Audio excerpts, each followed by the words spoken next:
G'day, everyone. Welcome back to another episode of the Australian Property Investment Podcast. Look, we go far and wide to find some awesome guests. And if you spend any time on social media, you'll see there's a great content creator that's out there called Queenie Tan. Queenie, welcome onto the show. How you doing? Oh, thank you so much for having me. I'm so excited to be on. I'm excited to have you here. I love the energy. And that energy, what you see online is the same thing that you get in person. So it's incredible. If you live under a rock or you don't have TikTok, and that rhymes, Invest with Queenie is your handle. Let's go through some numbers and some stats. 160,000 followers on Instagram, 70,000 on YouTube, and 225,000 on TikTok. I think you know what you're doing. Oh, thank you. Well, it didn't always start like this. Let's be real. Like, do not scroll back to my old videos. No, They're that's very right. cringe. That's all they say. You should be embarrassed of your first bits of content, right? 100%. I feel like everyone is, and it's one of those things like you have to be prepared to be cringe so that you can get better. Totally. Totally. And that's where, I mean, it's probably built like a bit of a muscle for you where content now probably comes a little bit more naturally to you. But at the start, it's like, cut, do that again. And it's like any type of reps training, it's practice does make perfect, and progress is probably the best part of that journey as well. So I'm very curious to start with this going, you're very young. This is not a traditional career path. How did you get into this? Yeah, it is. It is really interesting. So, I guess it kind of starts back in my childhood. Like, it was really interesting when I look back about why I care so much about finances. It really begins there. And my parents, they divorced when I was really young, and I ended up living with my dad. So he took care of me full time, and my mom will come and visit from time to time. And something that I've noticed was like a bit different about my childhood was my dad actually didn't work because he had investments that paid for our lifestyle. And it was interesting because going into school, people would always be like, "Oh, what do your parents do? What do your parents do?" And I wouldn't know what to say because my dad didn't work. And it's not like we had this like crazy, flashy lifestyle or anything. It was very modest. We had a very modest home. I went to public schools, didn't live in a fancy area or anything, but I guess I always thought it was like weird how I guess I still remember sometimes like wishing we had nicer things like the other kids, like oxtail or like, you know, Overseas holiday? yeah, exactly, those sorts of things. But I think when I got older, I realized like how amazing it is to have financial independence and not have to rely on a job full time. And when I first started working, in my first office job, it just hit me then. I was like, I do not want to be doing this forever. I do not want to have to just be paid for my time and just be worried about getting fired tomorrow, or what if something happened and I wasn't able to work. It's like a very uncertain place to be, especially as a young person. And that's when I started to realize, like, maybe my dad's sort of methods of being extremely frugal and like saving money, investing, maybe those things actually do make sense. So I moved out of home when I was 19. I started investing. And at the time, it was just, I guess, a bit of a hobby. And I think how I got into this career is during the pandemic. At that point, I had been investing for 5 years. I bought my first place. I was 23 at the time, and I just saw the news and all the headlines. The coronavirus was, ripping through the world, and all of these young people were losing their jobs. And I saw these huge queues in front of Centrelink, and I just felt so grateful and lucky to be in a position where I was a young person who had moved out of home, who had bought their own place. And even though I wasn't financially independent, I still felt like I had so much more security than I did when I just moved out of home at 19. And I guess I just wanted to start creating content to help those people that maybe were in the position that I was, where they were feeling uncertain. Maybe they were working these jobs and just like, trying to make ends meet. And I wanted to create content to help inspire people to be like, I know if it's a really shit situation now, it's not going to be like that forever. And here's how you can turn it around, basically. You've got a very mature head on your shoulders, my friend. That's honestly, and it's not.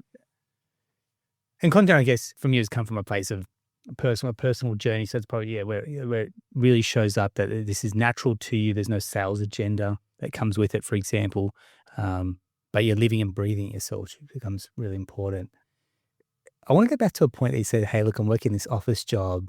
Yeah, at any given point, I could lose my job. And I tell this to people all the time. Like, there's no guarantees, particularly when they get to really, really, really high incomes, and those jobs become few and far between. Yeah, if you're working in a role, let's call it sub 80K, you could probably land another role fairly quickly if you've got transferable skills. But as you get more specialist, or as you get more niched in a particular industry, it becomes hard to get a job. How did you figure that out at such a young age? Oh, I think that it was a bit of a combination of moving around because I was very ambitious, young. Every 2 years I would try to like move jobs if I wasn't getting like pay increases to try and increase my salary really quickly. And that was how I was able to, I guess, have some financial stability so young because I was getting regular pay increases. But just in the different like jobs that I had and the workplaces that I had, like, especially at the beginning when you don't have much experience, you kind of take what you can get. And I had some experiences working for some bosses that weren't so nice or weren't so pleasant. Like, I still remember this one time I was working with this lady, and this lady had a few kids, and she was on a trip to the Gold Coast with her kids. And we were all really excited for her because she'd been looking forward to this trip for a really long time. So she went with her kids and they were driving there.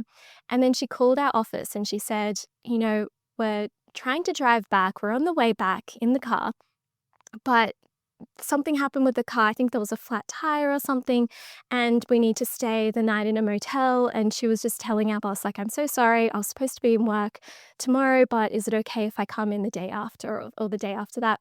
And then he basically said to her, no, if you don't come in tomorrow, then you're fired.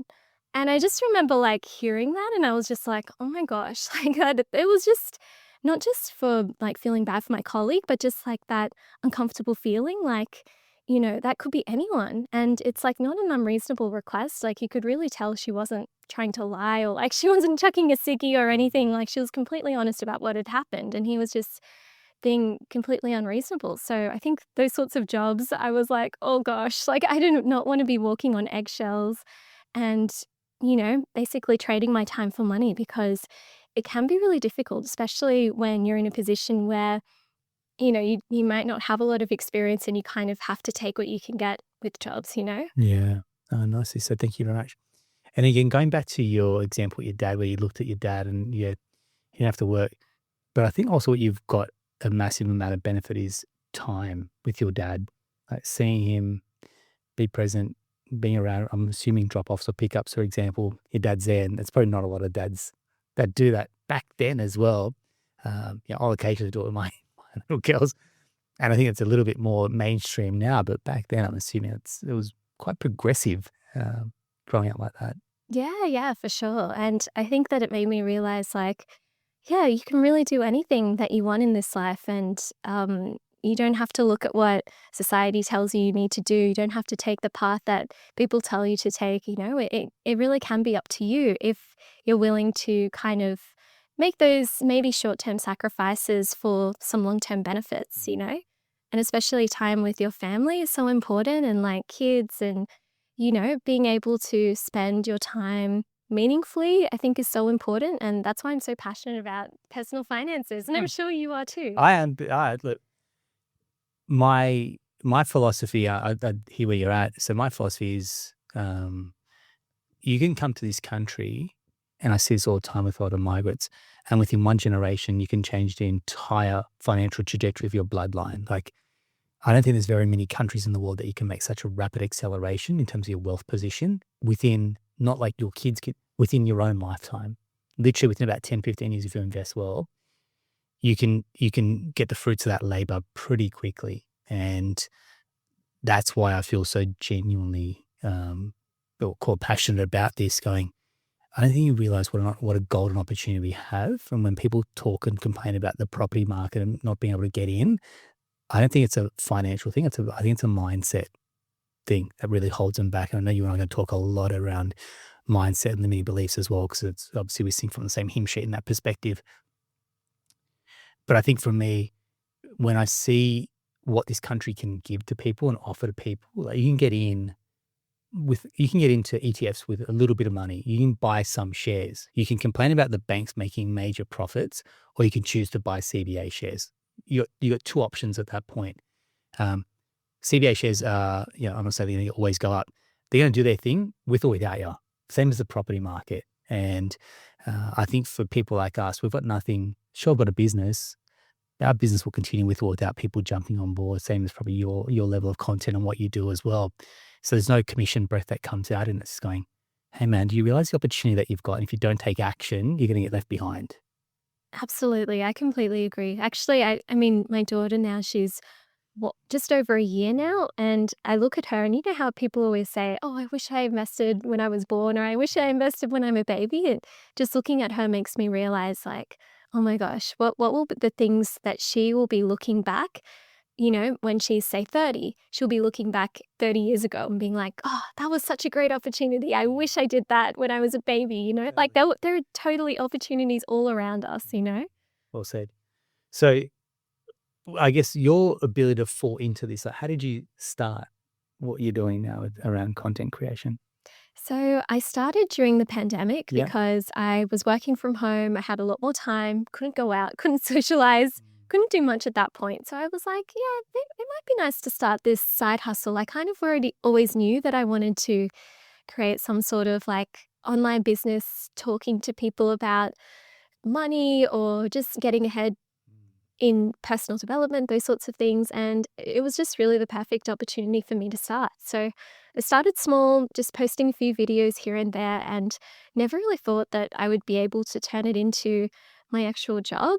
I guess in the back of my mind, I always thought, oh, it'll be nice maybe in like 4 years' time or 5 years' time, maybe it'll be like a bit of a side hustle still, or like replace some of my income. But I was able to go full time on it after about 2 years, and my partner has also joined me full time. So yeah, it's pretty amazing, like what you can do when you just put your mind to it, and when you find something that you're really passionate about.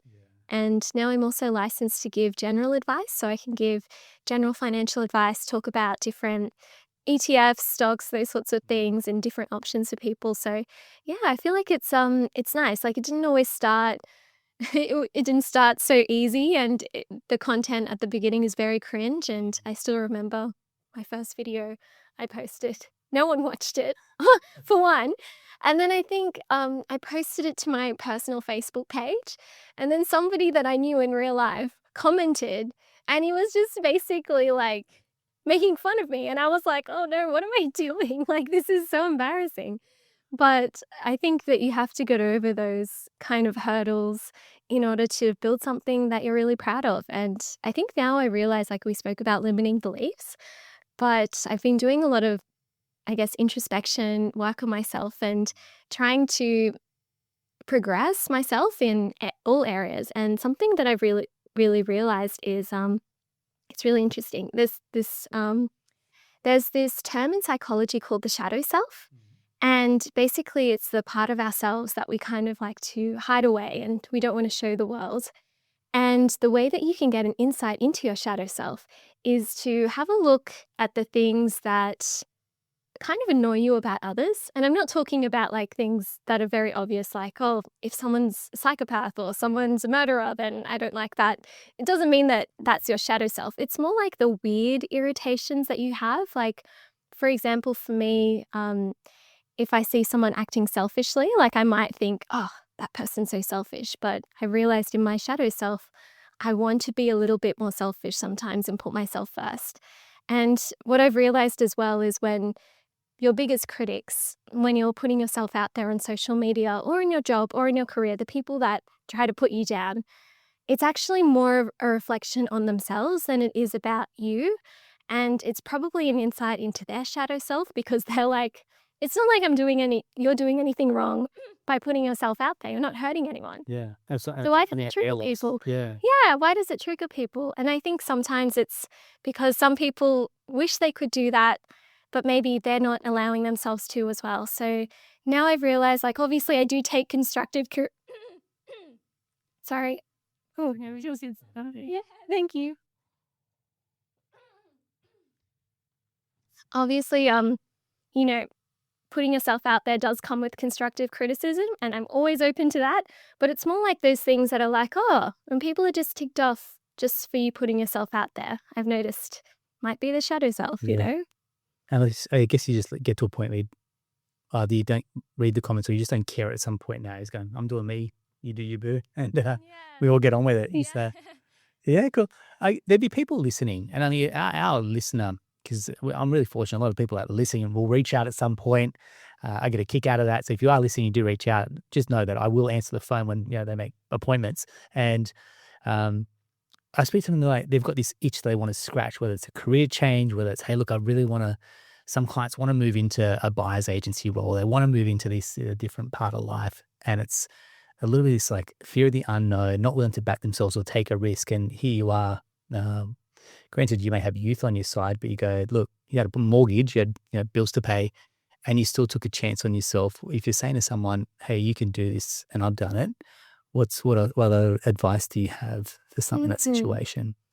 I think it's never too late. As long as you're breathing, you're with us, like it's really never too late. And there are so many examples of people that started businesses or changed careers later in life and had huge success. Like Colonel Sanders started KFC when he was in his 70s. Like, isn't that crazy?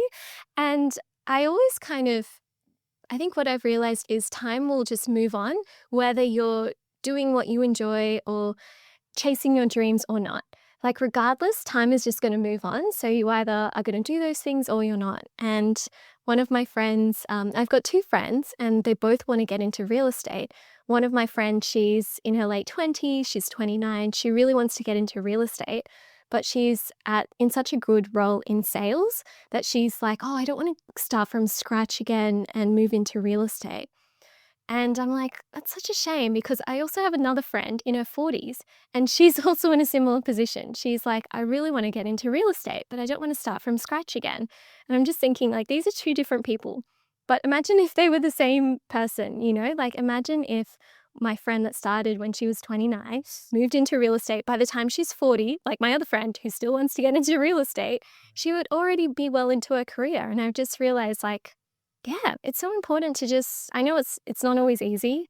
Yeah. But yeah. I think it's also hard to go play it forward 11 years. Like that 29 to 40, like you go, I can't see myself at 40. Like that 11-year gap is far too long. It's almost like telling people, go and buy properties and wait for 11 years to go and like bear the fruits of your labor. And like, that's a long time away. Like, I want it now. And I want to move as quickly as possible versus, what do we call it? Delayed gratification. But it's like, you have to play the long game at some point, whether it's career, whether it's investing, and that whichever is your poison, shares, ETFs. I mean, I think it's probably one where crypto catches a lot of people's attention, which is that's quick.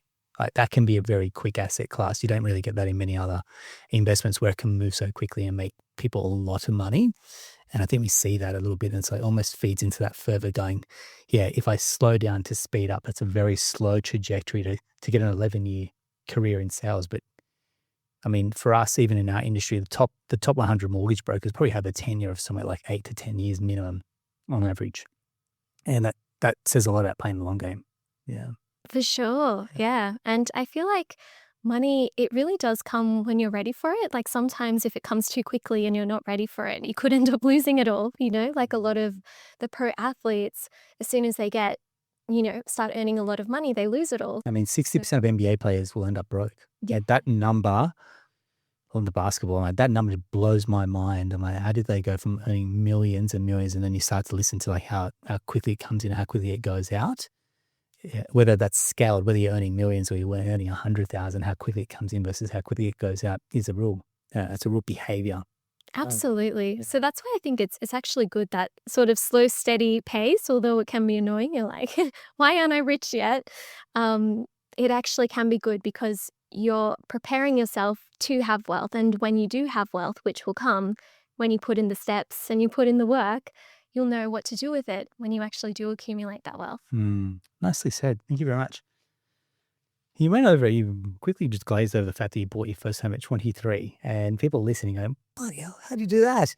How did you do that at 23? Because that's not common. I mean, average first home buy age in Australia is 37. Yeah, I know. And it definitely wasn't easy. I mean, it's the principles are simple because basically spending less than I earn, saving my way to my deposit. Yeah. But yeah, it definitely wasn't easy. I was contributing with my partner, so we both went 50-50 on the home deposit. So it was helpful having someone else to save with and someone else to keep us motivated, because I feel like if I was just saving by myself, it might have been a bit more difficult, especially like losing motivation and those sorts of things.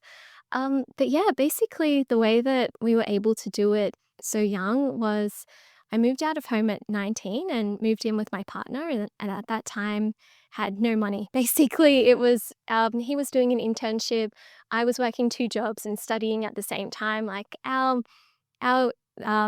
income and expenses, like everything, our budget was really, really tight, and it was really difficult to let alone just make ends meet, but we couldn't even save anything Yeah. left over from our paychecks. So after, I guess, going through the motions, we started to increase our salaries slowly. And I guess what we realized was those habits that we had when we didn't have very much money, we kept those habits even as we started to earn more money. So we stayed in the same apartment that we were living in with the same rent. We didn't upgrade our apartment as we started to earn more money. So we kept our expenses low.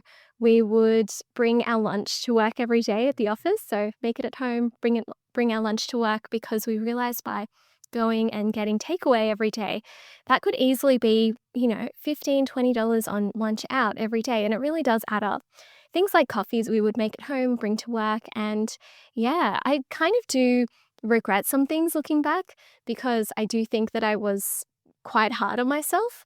We still did spend on things like travel and holidays because we really enjoy those things. But anything apart from that, clothes, going out with friends for coffee, wouldn't even allow ourselves to do that. Like, I remember going to cafes and I would just sit there and not order anything and just drink water because we were saving so hard. And I kind of do look back on those times, and I wish I would have eased up a little bit, because I don't think it had to go that extreme. Would it have moved the needle that much if it was? But I guess here's the thing: like, you go, okay, it's 1 cup of coffee, and then it's a breakfast, and like that's probably where that creep starts to go in. Okay, you can be frivolous with the 1 cup of coffee. That's not going to change your life, but it did help you. But it's almost like that incremental spend, and just like you allow yourself the permission to go, okay, well, if I give the coffee, then I can have that.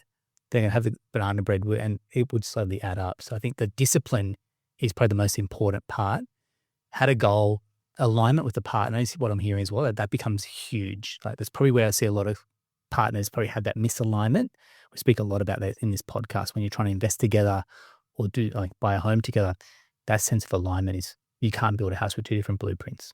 Is the analogy. So kudos to you guys, mate. Well done. In your community and people that engage with your content, there's got to be people that reach out and go, this is impossible to buy our home. And I'm probably hear that, came through the election. It was probably one of the, biggest topics around home ownership for younger Australians, and that ship has sailed. Do you believe that ship has sailed for young Australians? I don't. Yeah. I think that it's definitely so much harder, and the stats don't lie. Now the average home buyer is in their late 30s, whereas it used to be in their 20s, which is just crazy. And wages just have not kept up with the price that home prices are just increasing by. So it is a lot more difficult to buy your first home. It's a lot more difficult to save and invest and do all of these things, for sure. It definitely is. I'm not denying it. But I do still think that, there are 2 ways that you can approach it. One way is you can kind of think that it's impossible and give up and not even try, or you can try to figure out ways that you can still keep moving forward, because whether we like it or not, like, this is the reality that we're living in. And I know both sides of government, they're trying to fix the housing crisis, but we don't know how long that will take. We don't know what kind of impacts it will have on the housing market. And waiting around for a solution that potentially might not happen is probably not the best way to go about it. I do prefer to kind of take my future in my own hands and try to see what I can do to try and get ahead. So it's difficult, but there are definitely still ways to get ahead. We bought our first home, which was an apartment, and it wasn't a very nice apartment. It was quite old, one of those red brick apartments. It was very old. Popcorn ceiling? Yeah. It wasn't nice. But we lived in it for a few years. We renovated as we got more money. Now it's rented out and we're getting really good income from that rental property because we renovated. And because we bought it so cheap, now it's actually worth more because we got it at such a good price. So there are still opportunities like that. And I'm sure you would advise your clients on maybe even better things because I'm not a property expert. So No, look, I don't think you need to be a property expert in the sense that you just go, look, like you've done, discipline followed by a bit of willpower, and then knowing, like, I guess what the way to move forward is. I think people knowing and listening to podcasts like this is great to fill your knowledge cup up with. At some point, the rubber's got to hit the road. Yeah, and that's where I say to you guys, people say, oh, you're lucky. It's like, no, but we actually had to go apply for the loan, find the property, get the contractor sale reviewed, building and pests or strata, for example. There's a whole series of activities that then start to follow that. That knowing and being able to do is one part. Actually taking action is the next biggest part as well. And I feel like you've also nailed it when you said, I'm not waiting for the government to do something. The amount of people at the moment, as we go to air on this episode, Labor hasn't announced what they're doing at HEX, but the amount of first home buyers that are seeing them waiting for the 20% reduction in HEX to come off, I'm like, mate, just wait, we're going to get a rate cut. Potentially another rate cut, this property market's going to surge. That 20% haircut on the HEX may not actually move the needle too much. You might feel like you're getting something back from the government, but with all honesty, the property market surge that if you're not net ahead as well. And I think it's a poor strategy when you're waiting for governments to help you or enable you. If you can do it yourself, I will always say do it yourself. Yeah, I agree 100%. And we really don't know what the impact of all of these like first home buyer initiatives, because they are really great and it is great to give first home buyers a leg up, but we never really know what will happen with the housing market. So I always find, like, even when I was buying my first home, I had no idea it was like the bottom of the market when we bought in 2019.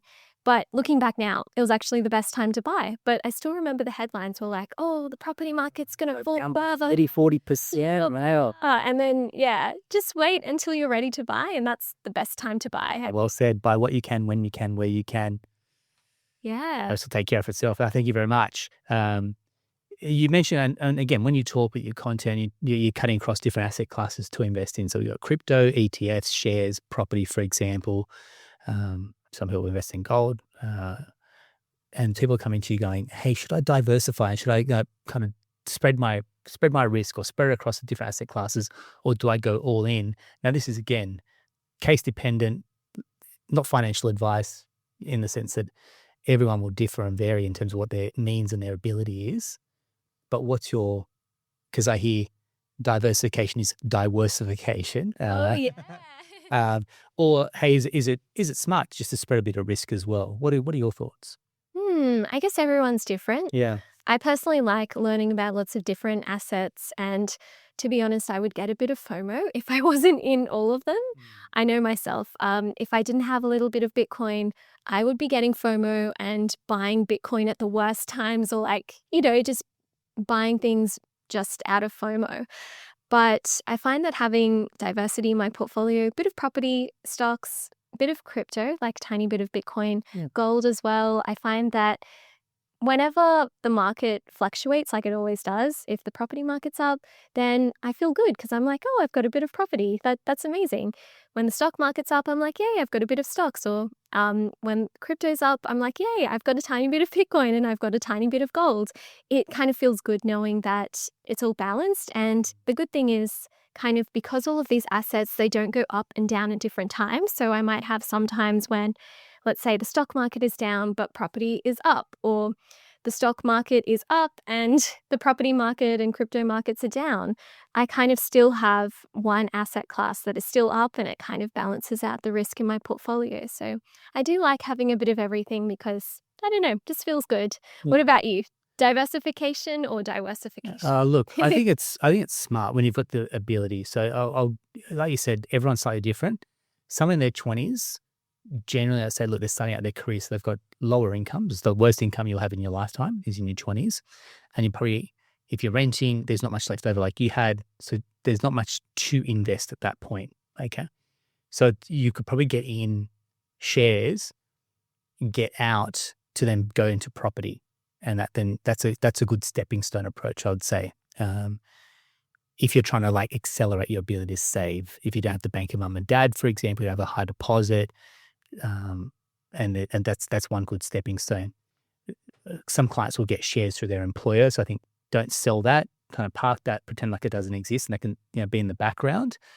I'd say with crypto personally, if you haven't done your research and you're investing, you don't know what time of the market you're investing in crypto, just be prepared to take a hit on that, or it might go up. And so just, again, it's a bit of play money. Throw a little bit of play money at it before you go all in is another part. But asset, and naturally I'm slightly biased towards property, but it gives you the ability to leverage against it. And that's like any other asset class there besides a margin loan for shares. You can lend against it to go and buy more property, and that ability to leverage and go again, because the banks are just so willing to lend against property. That's where it's an unfair advantage. And then there's tax benefits off the back of it, for example. Like you've got cash flow. It can then increase in value. You could sell that, pay down your mortgage, for example. There's so many different offshoots, but you have to, and I say generally that first property becomes your cornerstone, because if you do that well, it will set you up to succeed. But imagine you bought that property and it didn't do well. Not only is it giving you time out of the market, but you've lost so much confidence and so much, confidence would be the right word, in property, that you're like, it doesn't work for me. And that's probably my view of the world. Yeah, I completely agree. I think leverage is amazing with property, and it is so true that the first property is really important, because I was just curious looking at some other apartments that we could have bought at that time.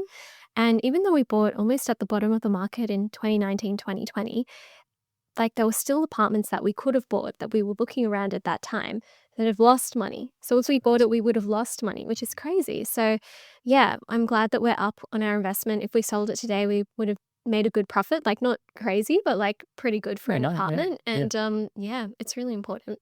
Oh, well done. Thanks very much. You touched on this before around limiting beliefs, and I'm really big on this. We talk a lot around mindset. You guys, you're listening, I've spoken heavily around mindset. We speak heavily around the psychology of money and atomic habits. So when you are talking to people around limiting beliefs, and I've also kind of weave into their financial self-sabotage, I start to see that really appear. What's some of your beliefs around that personally? Yeah, it's interesting. I think something that I've noticed is when I first started investing, I thought that the biggest things that would sabotage my success when it comes to building wealth and investing would be external factors, like the banks or the stock market or the property market crashing, or all these things outside of my control. But what I've actually realized is a lot of it actually comes back down to me. Like sometimes I'm the problem. I'm the reason why maybe I'm not allowing myself to achieve my next level of success. And I'll give you an example. So we've been looking around for a new place, so we were looking around for a new place, and I had this kind of uncomfortable feeling going into some of these open homes. Looking around, they were really nice, very modern places. And I stepped into one home and I had this thought, and it was, this home is really nice, but it's too nice for you. And it just made me stop in my tracks, because I was like, oh my gosh, like, why am I thinking this? Why am I saying this to myself? 5 years ago when we bought our first home, it was obviously, our situation was very different. We were looking at the cheapest apartments we could find around Sydney, and they were not very nice at all. But now, 5 years later, we had grown our wealth. We're in a completely different financial situation. And that was the reason why we were looking at these really nice homes. And it was interesting, because the more I reflected on it, I realized that it was like what you said, it was a limiting belief. And if you don't reflect on these limiting beliefs, it can actually stop you from enjoying the things that you've worked so hard for, or maybe even stepping into the life that you've been working hard for all along. And I've realized throughout my financial independence journey and throughout my investing journey is these things happen quite often. And if you don't catch yourself in the moment, you could end up sabotaging your success. So yeah, I'm happy to say I actually did end up buying that home, the one that I thought was too nice to me. And so I'm like, oh, it's just nice. I'm glad that I realized in the moment, because that could have stopped me from buying it, which is just crazy when you think about it. It is. Do you have any limiting beliefs or any things that you've realized? Oh, they whether you call it internal chatter, whether you call it imposter syndrome, whatever it's going to be, there's always an element of that where if you're making money, then it's like, okay, then you're looking for ways to spend that money very quickly. If you're not making money, then you start to become you make bad decisions in that headspace as well, like very lack. They come from a place of lack and scarcity. So how do you cut corners, for example? And I've got one of my big money beliefs is state of wallet equals state of mind. And I will always come back to that going, when you have a healthy bank balance and you have a sleep at night factor and there's cash flow there, whether you go Scotty Pape buckets or you do your banking slightly differently, but when you have that little bit of emergency funds and when you're in our respective businesses and you've got a little bit of a cushion there, for example, that to me is probably when you start to make better decisions and you don't have to make them rashly. And money is an energy. It really is. It really is an energy. I think, and when I read your title of your book, and we'll come to that, even me around the energy that comes with home loan debt, and was in the investing world, home loan debt's considered bad debt. I disagree with that so strongly. And like, it's the best debt. Like, you think about buying this home, and you have a mortgage, but the memories that you want to make as a family, the security and stability to buy into that neighborhood that you said, hey, this is a home that I think is even above me. That mortgage becomes irrelevant because now you've got something that's part of your identity, part of your family. You're going to have birthday parties for your little daughter. You're going to make some mad memories, make some great connections with the neighborhood, send your daughter to a school nearby, for example. It's like, how can a mortgage be considered bad when that's what it enables you to do? 100%. Yeah. Thanks very much. There's a topic that you talk about, which is the first 100K. And I think this is really important to go through because I think you explain it very well. So for the people that are listening that aren't familiar with it, can you share what you mean by that?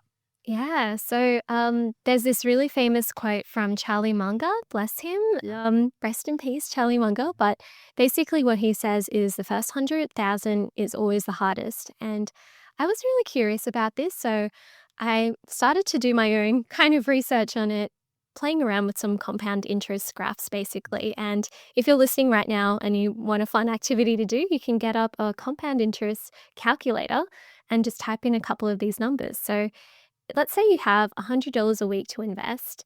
You set aside $100 per week to invest with an 8% return. What's really interesting about this is when you have a look at the graph, it's really, really slow at the beginning. Like, it is really slow. Like, you might only make a tiny bit of money after your first year because, when you don't have that much money invested, it can be really slow and difficult. But once you reach your first 100,000, things start to move a lot quicker. And what's really interesting is the first 100,000, once you've reached your first 100,000, you're actually already 1/3 of the way to $1 million. And the reason why is because of compound interest. I know it sounds strange because you're like, how is that possible? Yeah, no, it sounds like 10%, but no, actually 30% because of compound interest if you do have that money invested, of course. And I think it's just so motivating because I wish I could go back to my younger self and tell her that it's not always going to be this hard. And you're not always going to have to struggle this much. So I feel like if you're feeling like it's taking a really long time to get to where you want to go and things just aren't moving fast enough, just remember that the beginning is always the hardest and then it just gets so much easier because when you have more money invested, your money just gets to make more money on its money and you don't even have to do anything. It's pretty insane. So yeah, definitely play around with the compound interest calculator so you'll see what I mean. Yeah, great. And so someone listening when they're going, count the dots, $100 a week, compounding 8%, and they're going, well, Queenie, where do I get 8%, for example? Yeah. How do they take that next step to find out where they should be putting their money? Yeah, of course. So, I mean, it really depends on what you like to invest in. I guess if you're listening to this podcast, it sounds like you're pretty interested in property. Yeah. I mean, $100 a week isn't going to make and that's all, like, without shooting it there, that's probably the hardest part for people. You need a decent sized deposit to get in, but that's where the $100,000 probably does come into property. 100%. Yeah, actually, that's true. So I would say $100 a week, if it's something like that you have to invest, you could look at micro-investing apps which invest in shares. That's a really great option. And, once you do have your 100,000, that's when you can look at property, which has also performed really well. Another option for people listening that haven't bought their first home and maybe would like to one day, there's this first home super saver scheme. So you can actually set aside some money into your super, and you can withdraw those extra funds when you're ready to buy your first home. So you can't withdraw any of your employer contributions. Like you're not going to be able to withdraw that until you're 65, unfortunately. But if you decide to contribute extra and top up your super, you can actually withdraw those extra savings to buy your first home. So that was something I wish I knew about earlier. I didn't know about it when I was buying my first home, but you can basically save on tax. So that's the reason why. Yeah, good one. Very good. Cool. Let's jump in. So your new book, The Fun Finance Formula, I love it. Very much. Take us through the philosophy. So someone reading it, what are they picking up what you're putting down? Yeah. So I guess what I've realized in life is that I feel like people kind of sit into two camps when it comes to money. So the first one is people that love spending money, and they're like, they just have so much joy about spending money, and they just love, like, I don't know, the process of like looking around, buying something really amazing, spending money on a really cool experience, giving a really beautiful gift to a friend. Like, they just get so much joy from those things. And the other type of person, I think, gets joy from like saving money, investing, putting their money aside, watching their wealth grow. And what I've realized is it's really important to have both mindsets if you want to have a healthy financial mindset. Like, you can't be all spending, spending, spending, love spending, but you hate saving and you hate building wealth.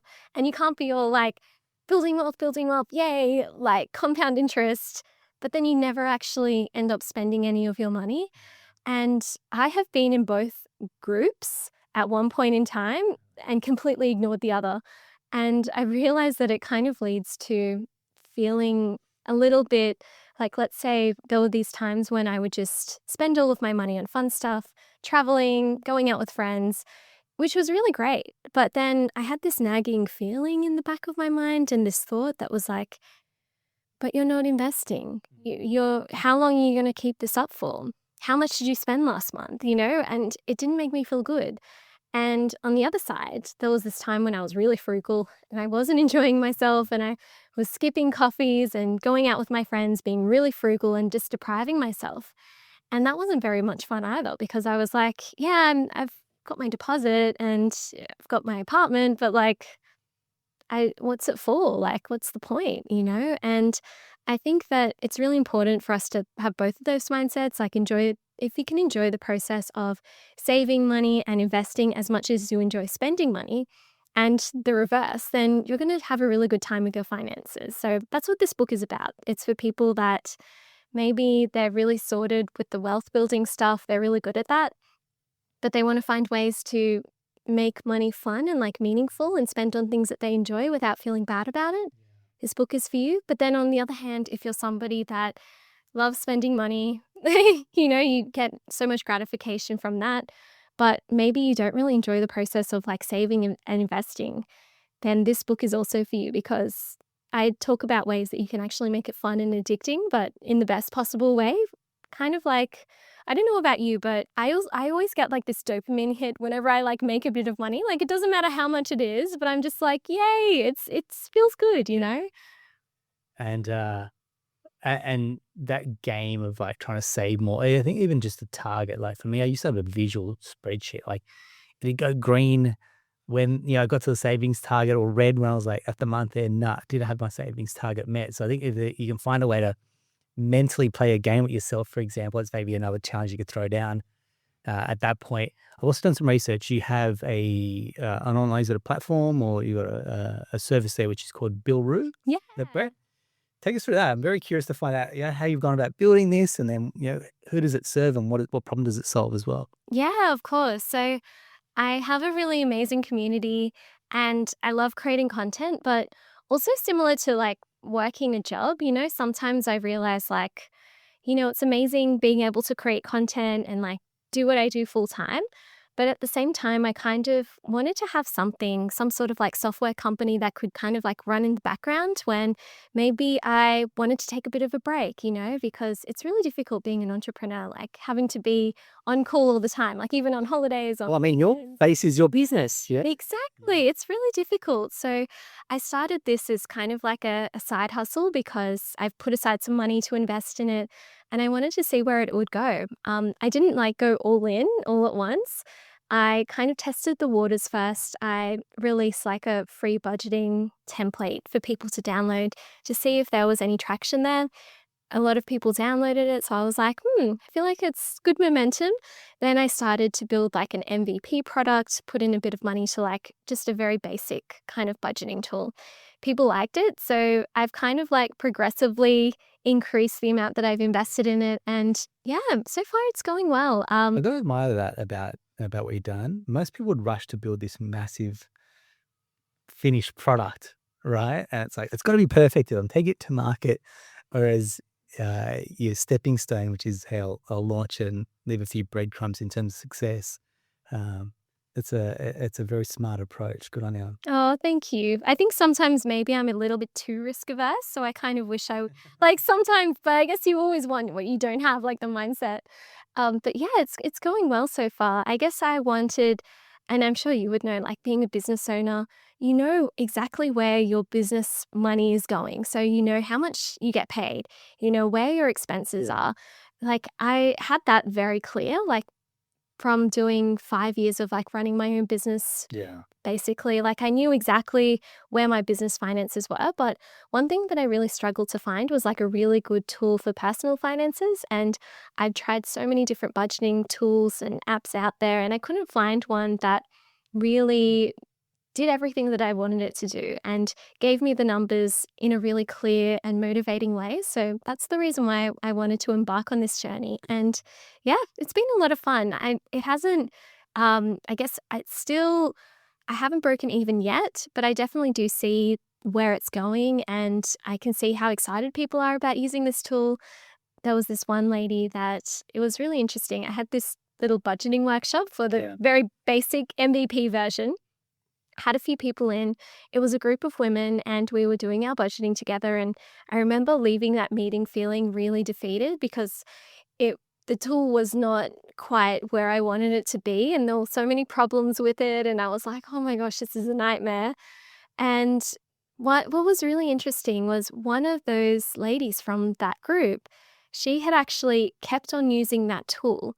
And like through all of the improvements that we made. And a year later, she sent me a message and she basically said that since using the tool, she's been able to pay off her student loans completely. Wow. Completely pay off her HECS debt and buy her first home. Oh my goodness. I was like, what? In just a year? And she was like, honestly, I didn't even know how I did it either. But like, it really helped me seeing where my money was going and seeing how much was falling through the cracks on things that I don't value. And I just redirected all of those things into my savings and buying my first home. And yeah, she was surprised because she thought it would take her years to do that. And she's been able to do it in a year, which is pretty crazy. Incredible. Yeah. Well done. It's lovely when you get that full circle moment, which is you don't get to see the behind the scenes. And I'll have it with this podcast, for example, where people reach out, they've done stuff. I'm like, that's amazing. And it's almost that little nudge to you to go, hey, keep going. You're on the right track. Yeah, exactly. Yeah, I know sometimes it can get demotivating because it just looks like numbers on a screen and you're like, what's the point? And, you get all critical and then you realize like you're doing an amazing thing, Spot on. So where to from next for yourself? What's next in the adventure for yourself, Queenie? I think that I love what I'm doing for work. So I feel really grateful that I'm in a career that I'm really passionate about and I can really see myself being here for a long time doing what I'm doing. More time with family, more travel, more like Next holiday destination. Where are you? I'm going to South Korea and Japan. Oh, Should be really cool. Yeah, I've never been to South Korea before, so that will be fun. What about you? Where's to next for you? Good one. We go by school holidays now, and you'll learn in due time that your life is dictated by school holidays. So mid-year, we usually go up to Queensland. We like the Sunshine Coast or the Gold Coast, bit of sun. And then later this year, we're headed to Hong Kong Disneyland. over there. So they got Frozen World over there. So I thought, Frozen World. yeah. Oh my gosh, I want to go. I know, YouTube that, and it's pretty much keeping our girls on the straight and narrow, which is, hey, look, if we're all good, we're going to go to Disneyland. So flights are booked. I think it's like September, August or September, we're headed over. Very excited about that. And that's just, something to look forward to. Amazing. I think Disneyland is the best, like especially as a Yeah. kid. Oh, don't even. I feel like I did Disneyland as like a 20-something-year-old, So for me, for my girls, it's probably 5 and 7. This is game-changing stuff. You're like, I'm "Do you not. know how lucky you are." Oh, yes. And also we're setting a bar for ourselves that makes it very hard to then live up to. But I think this is probably where it's like anything. Like having team that are now, I'm responsible for feeding, or having kids that it then starts to then, I guess, turn the pressure cooker up a little bit for me personally. I'm like, people are relying on me. People are relying on our podcast having good content because they're spending their time and energy in it. And I think that's where you and I probably get that really good feedback loop to go, this is a responsibility that we have, a responsibility to say team, a responsibility to my family, a responsibility to our clients or listeners, that we just keep walking the straight and narrow. And some people will enjoy that and lean into it, and others go, no, it's not for me. I don't want to be responsible for that. And that's a different path, and no judgments on it. But I think, probably for me, where I really get a kick out of this, people like yourself, and, I'll be open, listeners. We get people that constantly want to come on, and I don't want to be a platform for someone to sell anything. Like, you're not here to sell anything. You're really here to share with people your journey, the impact that you're having, and the results will speak for itself, as opposed to wheeling out a product or a service. Yeah. And that's something I've got to say. I respect in you that for such a young age, when a lot of young Australians are disenfranchised financially, to have someone like you be a fresh voice in this space, I find that absolutely refreshing. So I think it's a really good energy match is what I'm really trying to get at. So kudos to you. Oh, completely agree. I think it's amazing, because it's definitely difficult, but there are still ways to get ahead. Yeah. And, I'm sure we'll all be looking back 30 years from now and being like, that was the golden opportunity, like we should have invested more, But you speak to anyone, and that's probably their biggest regret. It's just, I should have bought 2 of those properties instead of 1. Why did I sell it, for example? I think that's where you probably need that, that really good team around you that can, hey, say, look, we see where you're at. Kind of, I call it at the moment for investors a bit of grip strength. You got to hold on a little bit.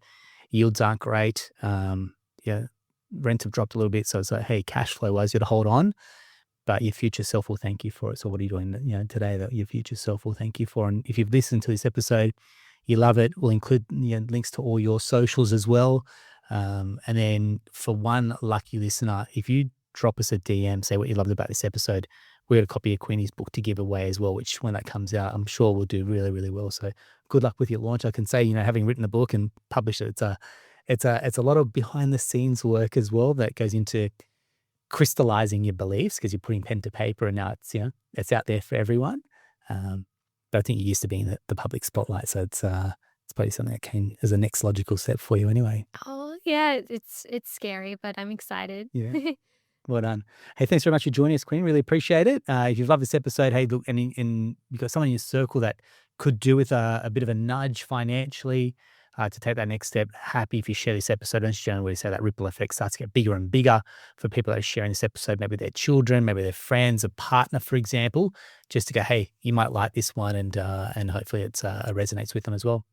That's a wrap for another episode of the Australian Property Investment Podcast. We'll talk soon.